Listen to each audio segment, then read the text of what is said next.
So 2024 was the end for a couple of big-time manga series. My Hero Academia, Oshinoko, and Jujutsu Kaisen all ended in the same year. And what do they all have in common? Controversial endings. I thought the ending for JJK was pretty okay. I have not seen the My Hero Academia, and from what I heard from the community, it's a mixed bag. And while I haven't read the Oshinoko manga yet, yikes! The online discussions and backlash towards the ending was intense.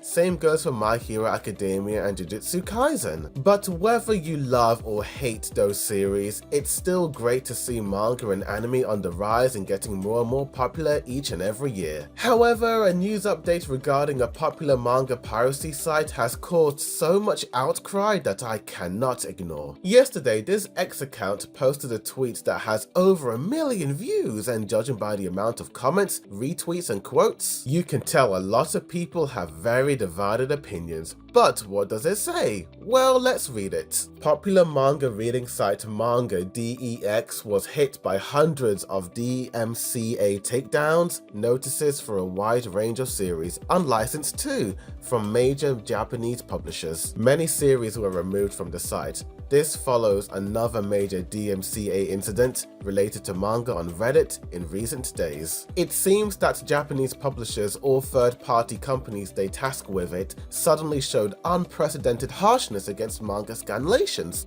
For those who don't know what MangaDex is, well, according to Google, MangaDex is a non-profit website that hosts translated manga, manhwa, and manhwa. It's essentially a platform where scanlation groups, teams that translate and distribute unofficial translations, can upload their work, along with links to official sites like Manga Plus and other official sites. According to Wikipedia, MangaDex is ad-free and relies on users' donations in order for funding to translate content. Essentially, it is a piracy manga website, and according to multiple online news accounts and Reddit, the takedowns have affected over 700 mangas. There is a huge spreadsheet on this Reddit thread that lists all the manga and manhwas affected by this. So then, what do I think of this news update? Well, whenever it comes to piracy websites, I am always so mixed on it. On one hand, piracy is not legal, so whenever people watch on these platforms for free,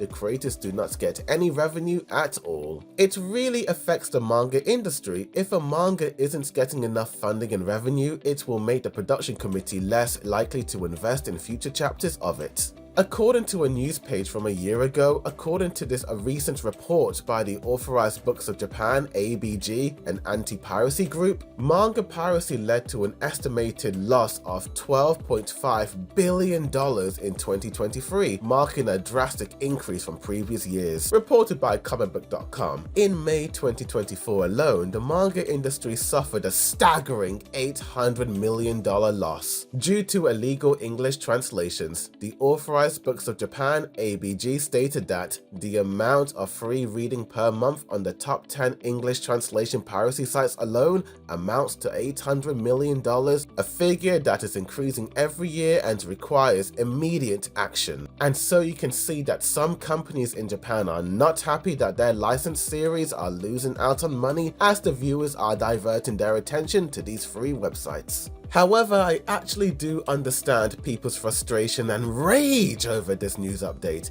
In this tweet, it does mention that the takedowns have also affected unlicensed content on MangaDex. What is unlicensed content? Well, according to Google, unlicensed manga refers to manga that have not been officially licensed for publication in another particular country or region outside of Japan. This means that no official translations or publications of the manga exists in that region. Consequently, fans in those regions may rely on fan translations or unofficial scans of the manga to access them. Essentially, manga exclusive to Japan only may never ever see the light of day in other countries. Some countries may have them and others will not. And we all know how annoying region lock-in is. It is indeed annoying whenever you want to watch or read something on a legal website, then it says this content is not available in your region. Some legal websites even promote content on their website which isn't even available in a region someone wants to watch that specific content in, which can be extremely annoying. Sometimes leaks come out very early and can actually spoil the community who have to wait a couple of days for the official legal versions to come out. Mate, the JJK leaks were absolutely insane, but fortunately, the fan translations didn't take too long to arrive.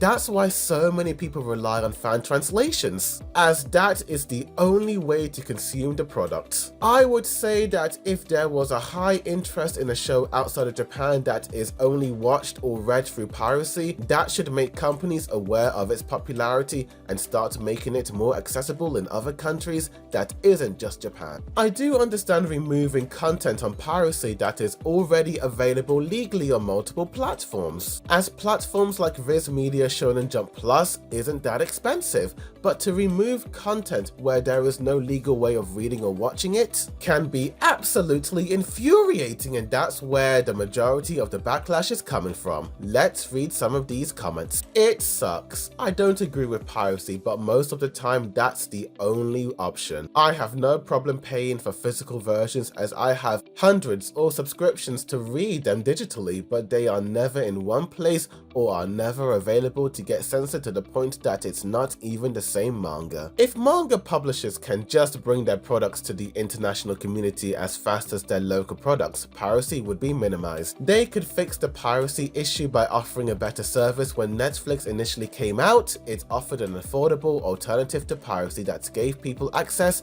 to media they wanted. Piracy only went back up when it stopped being affordable. Half the series that I have on my list that were removed don't even have official English translations. I am very willing to pay physical or online to read manga, but these companies literally gave us no options. Of all places, MangaDex makes the least common sense to target, as they don't platform scanlations of licensed work. They might appear as competitions because of their visibility, but is that worth using money to issue takedown notices instead of building out online? I would have never found and supported my favorite mangas if MangaDex didn't exist. Buying them just to see if I like it is risky. I have found a ton of manga I have liked from MangaDex and then bought the series to support the creators. The alternative is me not buying manga at all. And because of this, reading manga, including the ones who aren't licensed on legal manga sites, are becoming more harder and inaccessible than ever. Viz Media K manga are geo-blocked in many countries. Japanese publishers are so greedy and ignoring. People ask me why I buy manga when I have already read them online,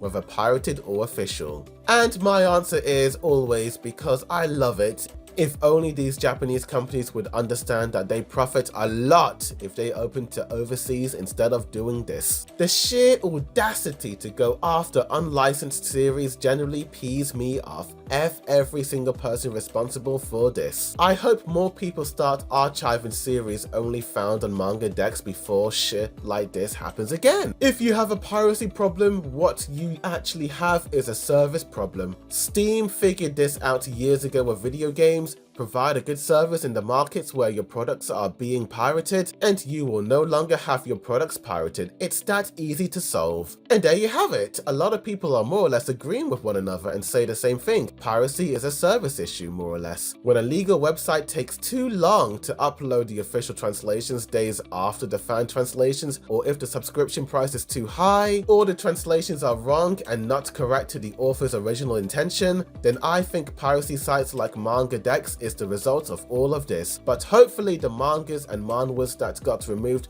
will hopefully be available on a legal website soon. I hope these Japanese companies start to understand the situation and make manga more accessible to people all around the world. But I want to know what you guys think of all of this. A pretty divisive topic nevertheless, but tell me in the comments down below. Do you agree or not with the takedowns on MangaDex? Tell me. Like this video, subscribe for more anime news updates, reviews, comparisons, breakdowns, rankings and more. But thank you for watching, and as always, a boy do the view signing out.